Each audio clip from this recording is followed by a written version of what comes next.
জিলা প্ৰশাসনে কণ্টেইনমেণ্ট জোন হিচাপে ঘোষণা কৰিছে এভাৰবেক নামৰ ব্যৱসায়িক প্ৰতিষ্ঠানখন।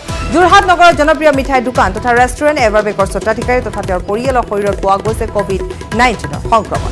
এভাৰবেকৰ গৰাকী শংকৰ প্ৰসাদ কালৱাৰ, তেওঁৰ পৰিয়ালৰ 3জন সদস্য আৰু তেওঁলোকৰ সংস্পৰ্শলৈ অহা ৰঞ্জিত চৌহান নামৰ এজন পেইণ্টাৰৰ শৰীৰত পোৱা গৈছে সংক্ৰমণ। ৰঞ্জিত কেইদিনমান পূৰ্বে ডিফুৰ পৰা যোৰহাটলৈ আহিছিল। আনহাতে শংকৰ প্ৰসাদ কালৱাৰ কেন্দুগুৰিস্থিত এটা মছলা ফেক্টৰীৰো স্বত্বাধিকাৰী। এই সন্দৰ্ভতো প্ৰশাসনে কণ্ট্ৰেক্ট হিষ্ট্ৰী সন্দৰ্ভত অনুসন্ধান অব্যাহত ৰাখিছে। যোৰহাটৰ মাৰোৱাৰী পট্টিত সামগ্ৰী সৰবৰাহৰ কামত জড়িত 3জন লোকৰ শৰীৰত পোৱা গৈছে COVID-19 পজিটিভ। যোৰহাট জিলা প্ৰশাসনে কৰা ৰেণ্ডম টেষ্টৰ ফলাফলত এইকেইজন লোকৰ সংক্ৰমণৰ তথ্য পোহৰলৈ আহিছে। লোককেইজনৰ ঘৰ হৈছে ফোনী গাঁও। ইয়াৰ পিছতে যোৰহাট নগৰত দুটা নতুন কণ্টেইনমেণ্ট জোন ঘোষণা কৰা হৈছে। ভোগদৈ দলঙৰ সমীপৰ পৰা ফোনী গাঁৱৰ শ্মশানৰ সমীপলৈকে কণ্টেইনমেণ্ট জোন ঘোষণা কৰাৰ লগতে মাৰোৱাৰী পট্টিৰ পৰা চেম্বাৰ ৰোড পৰ্যন্ত এই পথছোৱাও কণ্টেইনমেণ্ট জোন ৰূপে ঘোষণা কৰিছে যোৰহাট জিলা প্ৰশাসনে। শংকৰ প্ৰসাদ কালৱাৰ, তাৰপিছত সংগীতা কালৱাৰ, তাৰপিছত সৃষ্টি কাশ্যপ আৰু হৰি কাশ্যপ, ৰঞ্জিত চৌহান এখেতসকলে একচুৱেলি শংকৰ প্ৰসাদ আৰু কালৱাৰ তেখেতৰ বাকী 4গৰাকী তেওঁৰ ফেমিলি মেম্বাৰ হয়। তেখেতসকলৰ লগতে এই ৰঞ্জিত চৌহান তেখেতসকলে তেওঁলোকৰ যোৱাকালি তেওঁলোকে অকণ কিবা চিমটমেটিক হোৱাৰ কাৰণে তেখেতসকলে যোৰহাট মেডিকেল কলেজত এইটো চেম্পল দিছিলে তেখেতসকলৰ, আৰু আজি আমাৰ তেখেতৰ ৰিজাল্টখিনি তেখেতৰ পোৱা হ'ল। এই ৰিজাল্ট গোটেইখিনি তেখেতসকলৰ এই 5জনৰ গোটেই পজিটিভ দেখাইছে তেখেতসকলৰ। তেওঁ এভাৰগ্ৰেড যিটো আমাৰ হেৰি আছে তেখেত তাৰ হেৰি হয় স্বত্বাধিকাৰী, তেওঁৰ আৰু এটা ফেক্টৰী থকা বুলি কৈছে কেন্দুগুৰিত, সেইটো হৈছে স্পাইচ ফেক্টৰী বুলি কৈছে। এতিয়া আমি খালি যিখিনি আছে আমি এভাৰগ্ৰীণটো আমি যিটো বেকাৰী আছে সেইটো আমি এতিয়া কণ্টেইনমেণ্ট হোম হিচাপে কৰিম, আৰু বাকী তেওঁৰ এতিয়া নেক্সট এইটো চাবলৈ আমি যাম। এতিয়া গৈ আছোঁ যিটো ফেক্টৰীত তেওঁ কৈছে সেই ফেক্টৰীত তেখেতে কেতিয়া গৈছিল কি কথা গোটেইখিনি এনকুৱাৰী কৰি পেলাই সেইটোকো আমি চাই পেলাই যদি লাগে কণ্টেইনমেণ্ট কৰিব লগা হয় আমি কণ্টেইনমেণ্ট কৰি ল'ম। যোৰহাটৰ খবৰ আমাক আৰু অধিক জনাব আমাৰ সাংবাদিক গৌতম যিহেতু আছে, কিন্তু আমি পুনৰ এবাৰ কৈছোঁ যে এভাৰবেক নামৰ যিখন ৰেষ্টুৰেণ্ট যিখন বেকাৰী তাত যিহেতু কণ্টেইনমেণ্ট জোন হিচাপে ঘোষণা কৰা হৈছে আৰু সমান্তৰালভাৱে যি ট্ৰেভেল হিষ্ট্ৰীৰ কথাও সেই কথাও আমি ইতিমধ্যে জনাইছোঁ। গৌতম।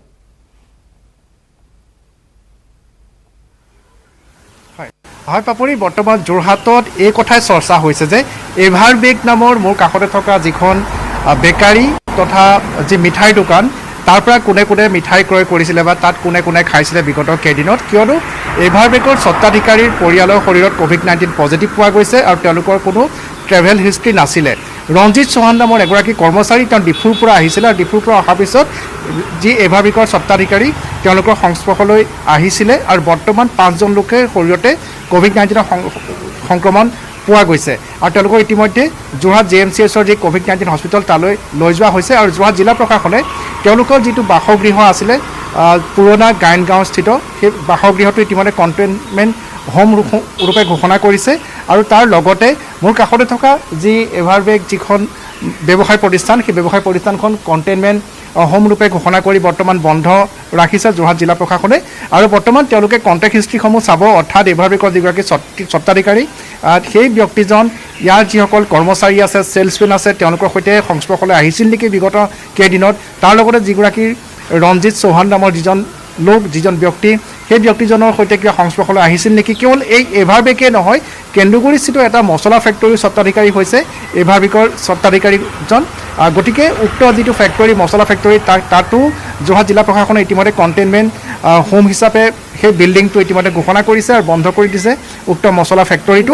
তাত যিসকল কৰ্মচাৰী আছে যিসকল লোকে কাম কৰে তেওঁলোক সংস্পৰ্শলৈ আহিছিল নেকি কৈছে যে তেওঁ ডিফুৰ পৰা গৈছিল, গতিকে সন্দেহ তেনেধৰণে প্ৰকাশ কৰা হৈছে নেকি বাৰু? হয়, নিশ্চয়কৈ পাপৰি ট্ৰেভেল হিষ্ট্ৰী নাছিলে কাৰোৰে, কিন্তু যিজন ৰঞ্জিত চৌহান যি ডিফুৰ পৰা আহিছিলে ইয়াৰ পূৰ্বে আমি উল্লেখ কৰিছিলোঁ যে তৰাজান সোণাৰী গাঁৱত যি লক্ষ্যজিৎ বৰদলৈ তেওঁ ডিফুৰ পৰা ট্ৰেইন যোগে আহিছিলে যোৰহাটলৈ। তাৰপিছত তেওঁৰ শৰীৰত COVID-19 সংক্ৰমণ পোৱা গৈছিলে, তেওঁলোকৰ পিতৃ মাতৃৰ শৰীৰতো পোৱা গৈছিলে। তাৰপিছত এখন বিয়াক কেন্দ্ৰ কৰি সমগ্ৰ যোৰহাটত চৰ্চা হৈছিলে। কিন্তু সুখৰ কথাটো হৈছে যে লক্ষ্যজিৎ বৰদলৈ বৰ্তমান ঘৰলৈ যাবলৈ পাইছে।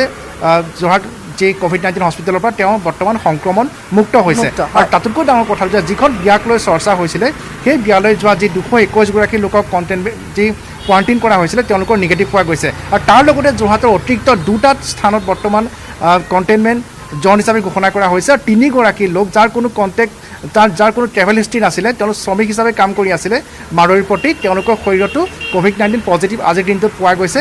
গতিকে গণ সংক্ৰমণ হৈছে নেকি তাক লৈ বৰ্তমান যোৰহাট জিলা প্ৰশাসন অতিকৈ উদ্বিগ্ন হৈ পৰিছে আৰু ব্যস্ত হৈ পৰিছে তেওঁলোকৰ কনফ্লিক্ট হিষ্ট্ৰী বিচাৰি উলিওৱাত। কাৰণ যোৰহাটত যিহেতু গণসংক্ৰমণ হৈছে নেকি তাকে লৈ এতিয়া প্ৰশ্ন উত্থাপন হৈছে, চৰ্চা চলিছে গণসংক্ৰমণ হ'ব পাৰে নেকি। পুনৰ কৈছোঁ ডিফুৰ লগত যেন এটা যোগাযোগ আছে, এটা কণ্টেক্ট আছে, কাৰণ ডিফুৰ পৰা যিজন লোক গৈছিল তেওঁৰ সংস্পৰ্শলৈ অহাৰ পাছতে ক'ভিড পজিটিভ পোৱা গৈছে।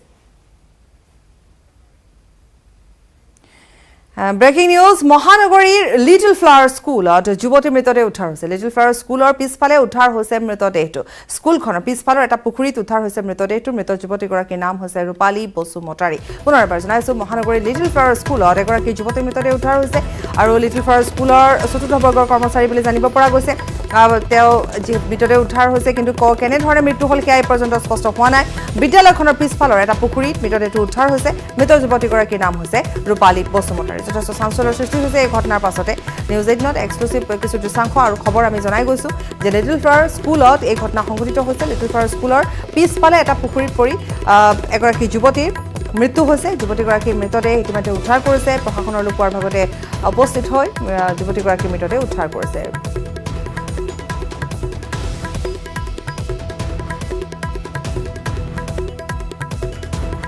সামাজিক দূৰত্ব নামানি গুৱাহাটী বজাৰত হেতাও পৰা গ্ৰাহকৰ।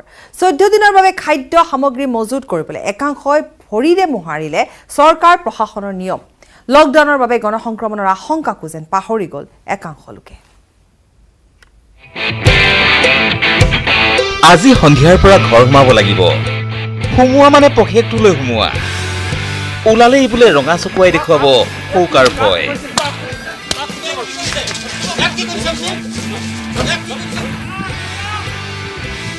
লকডাউনত ঘৰতে সোমাই থাকিবলৈ বয় বস্তুটো ঘৰত ভৰাই ৰাখিবই লাগিব। মাহৰ শেষত পকেট ফুটাবোৰে বিনাই থাকিব। কিন্তু ধনবিধ যোগাৰ কৰিব পৰাজনে বজাৰ নকৰিলে কেনেকৈ হ'ব? খুদ মন্ত্ৰী ছাৰে কৈছে ঘৰত খাদ্য সামগ্ৰী পকেটটোৰ বাবে গোটাই থবলৈ। সেইবাবে মোনালৈ বজাৰলৈ ওলাল জনতা। দেওবাৰৰ দিন, অফিচ কাছাৰী সকলো বন্ধ, কিন্তু বজাৰ যেন জুই দিয়া কদবা। মানুহৰ গিজগিজনিৰ কোবত ভিৰত বাট পোৱাই টান। 14 দিনৰ ৰেচন গোটাবলৈ পুৱাৰে পৰা উঠপ থপ বজাৰ। যেন কাইলৈ ভোগালী বিহু, আজি উৰুকা। এফালৰ পৰা চাই যাওকচোন বজাৰবোৰ।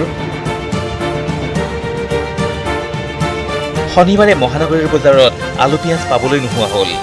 খবৰ পায়ে দেওবাৰে পুৱা 4 বজাৰ পৰা বজাৰত গাতে গা লগাই শাৰী পাতিলে এইসকলে। মই 6টা দিছোঁ।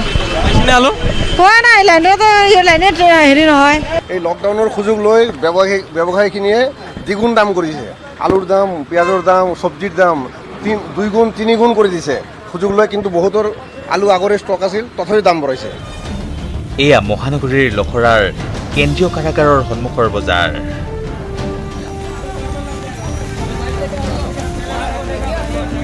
এয়া ধাৰাপুৰৰ বজাৰ। এয়া নাৰেংগীৰ কলংপাৰ বজাৰ। কিছুমানে আকৌ ঘৰত সোমাই থকাৰ সুখ ল'ব নোখোজি গুৱাহাটী ত্যাগ কৰাৰ সিদ্ধান্ত ল'লে। সেইবাবে লখৰাৰ ISBT বাছ আস্থানত দিলে বাছৰ বাবে বুন্দাপৰ। পিছে লকডাউন ঘোষণাৰ পূৰ্বে এনেকৈ গায়ে গায়ে গা লগাই মানুহে 14 দিনৰ বাবে বজাৰৰ পৰা কি নিলে এই হিচাপ সময়ত কৰিব স্বাস্থ্য বিভাগে। Bureau report, news 18 Assam north east. সপ্তাহান্তিক লকডাউনত স্তব্ধ ৰাজ্যৰ প্ৰতিখন নগৰ আৰু পৌৰ নিগম অঞ্চল। শনিবাৰৰ পৰা আৰম্ভ হোৱা সপ্তাহান্তিক লকডাউন কঠোৰভাৱে বলবৎ কৰিছে আৰক্ষী প্ৰশাসনে। ঠায়ে ঠায়ে লকডাউন ভংগ কৰি বাহিৰলৈ ওলাই অহা বাহন চালকক আৰক্ষীয়ে বিহিলে জৰিমনা।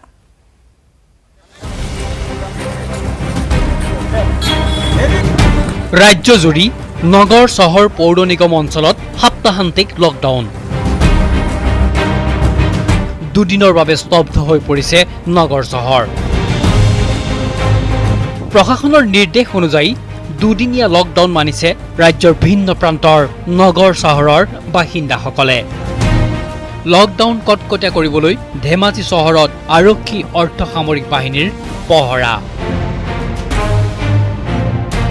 তাৰ মাজতে লকডাউন ভংগ কৰি ৰাজপথলৈ ওলাই অহা কেইবাজনো মটৰ চাইকেল চালক, গাড়ী চালকক জৰিমনা বিহিলে আৰক্ষীয়ে।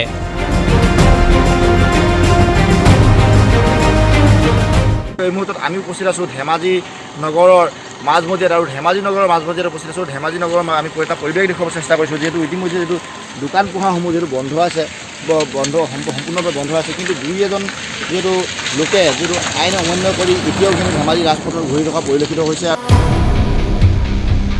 দুদিনীয়া লকডাউনত সম্পূৰ্ণৰূপে স্তব্ধ গোলাঘাট চহৰ, বন্ধ সকলো দোকান পোহাৰ। এই সুযোগতে নিৰ্জন চহৰখনৰ অলিয়ে গলিয়ে চেনিটাইজ কৰে জৰুৰীকালীন বিভাগৰ লোকে। যি গোলাঘাটতো দেখা পোৱা গৈছে, যি সাপ্তাহিক দুদিনীয়া বন্ধ ঘোষণা কৰিছিলে চৰকাৰে, তাৰ পূৰ্ণ সঁহাৰি জনাইছে গোলাঘাটবাসী ৰাইজে। সমগ্ৰ অসমৰ লগতে গোলাঘাটতো দেখা পোৱা গৈছে সম্পূৰ্ণৰূপে বন্ধ মানি চলিছে গোলাঘাটবাসী ৰাইজে। দুদিনীয়া লকডাউন সম্পূৰ্ণৰূপে মানিছে মঙলদৈ পৌৰসভাৰ 10টা ৱাৰ্ডে। জনশূন্য চহৰখনৰ প্ৰতিটো ৱাৰ্ড।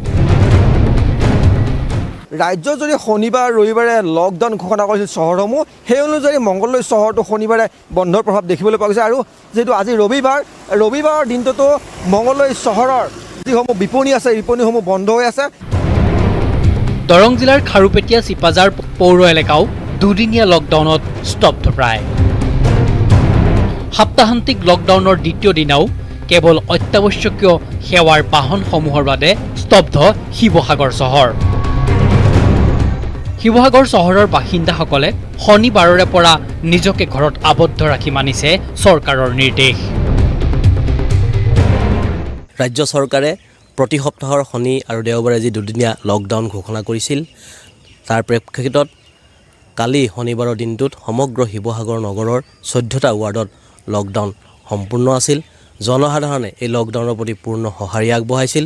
আৰু আজি দ্বিতীয়টো দিন, আজি দেওবাৰৰ দিনটোতো আমি পুৱাৰ পৰা প্ৰত্যক্ষ কৰিছোঁ যে শিৱসাগৰৰ 14টা ৱাৰ্ডৰ জনসাধাৰণে এই লকডাউনৰ প্ৰতি সহযোগিতা আগবঢ়াইছে। তেজপুৰতো শনিবাৰে পুৱাৰে পৰা বন্ধ সকলো ব্যৱসায়িক প্ৰতিষ্ঠান। জৰুৰীকালীন সেৱাৰে জড়িত দুই এখন বাহনৰ বাহিৰে বন্ধ আছে আন সকলো যান বাহনৰ চলাচল। শোণিতপুৰ জিলা প্ৰশাসনে জনোৱা আহ্বানৰ পৰিপ্ৰেক্ষিততে ঢেকিয়াজুলি, ৰঙাপৰা, বালিপৰা আদি চহৰো সম্পূৰ্ণৰূপে বন্ধ এই লকডাউনৰ সময়ছোৱাত। এনেদৰে ৰাজ্যৰ ভিন্ন প্ৰান্তৰ সকলো নগৰ চহৰত দেখা গ'ল দুদিনীয়া লকডাউনৰ সম্পূৰ্ণ প্ৰভাৱ। দেখা গৈছে আজি দ্বিতীয়টো দিন, সপ্তাহৰ যি দুটাকৈ দিন লকডাউন ঘোষণা কৰিছিল, আৰু আজি দ্বিতীয় দিন অৰ্থাৎ দেওবাৰৰ দিনটোতো দেখা গৈছে তেজপুৰ চহৰৰ সকলো বাণিজ্যিক প্ৰতিষ্ঠান এই মুহূৰ্তলৈকে বন্ধ আছে। Bureau report, news 18 Assam north east. আজি প্ৰধানমন্ত্ৰী নৰেন্দ্ৰ মোদীৰ 66 সংখ্যক মন কী বাত। আজিৰ মন কী বাতত প্ৰধানমন্ত্ৰী মোদীয়ে ক'লে অসমৰ ৰজনী নামৰ লোকজনৰ চীনা সামগ্ৰী বৰ্জনৰ অংগীকাৰেৰে প্ৰধানমন্ত্ৰীলৈ লিখা পত্ৰৰ কথা। মোদীয়ে ক'লে অৰুণাচলৰ চিয়াং ভেলীৰ এখন গাঁৱৰ কৰোনাৰ বিৰুদ্ধে দিয়া যুঁজৰ কথা।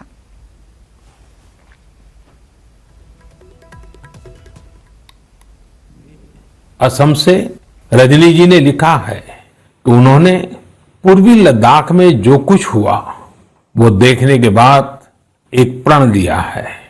प्रण ये कि वो लोकल ही खरीदेंगे, इतना ही नहीं लोकल के लिए वोकल भी होगी। ऐसे संदेश मुझे देश के हर कोने से आ रहे हैं।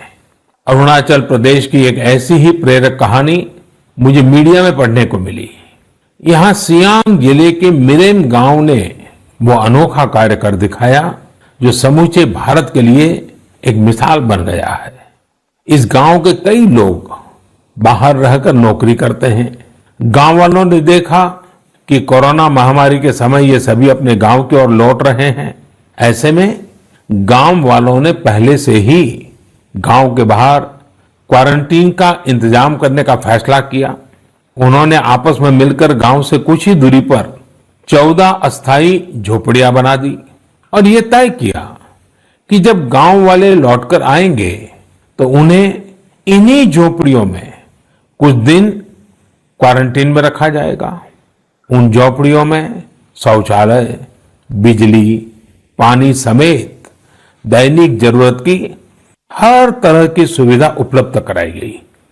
जाहिर है मिरेम गांव के लोगों के इस सामूहिक प्रयास और जागरूकता ने सबका ध्यान अपनी ओर आकर्षित कर लिया। প্ৰায় মাহে জলমগ্ন লখিমপুৰ জিলাৰ নাওবৈচা সমষ্টিৰ প্ৰায় 30খনকৈ গাঁও। হিঙৰা নদীৰ বাঢ়নি পানীয়ে ঘৰ বাৰী বাট পথ সকলো বুৰাই পেলোৱাত যোৱা এটা মাহে গৃহবন্দী হৈ আছে শ শ পৰিয়াল। মাহৰ পিছত মাহ ধৰি বানৰ কবলত থকা গোসানীবাৰী 1 নং গেলাহাটী 2 নং গেলাহাটী চেঙেলি জানকে ধৰি 20খন গাঁও ৰাইজৰ খবৰ ল'বলৈ আহৰি নাই লখিমপুৰ জিলা প্ৰশাসন তথা স্থানীয় বিধায়কৰ। লখিমপুৰৰ পৰা সঞ্জীৱ লাহনৰ এক ৰিপৰ্ট। প্ৰায় এটা মাহ ধৰি লখিমপুৰৰ এটা অঞ্চল হিঙৰা নদীৰ বানত বুৰ খাই আছে।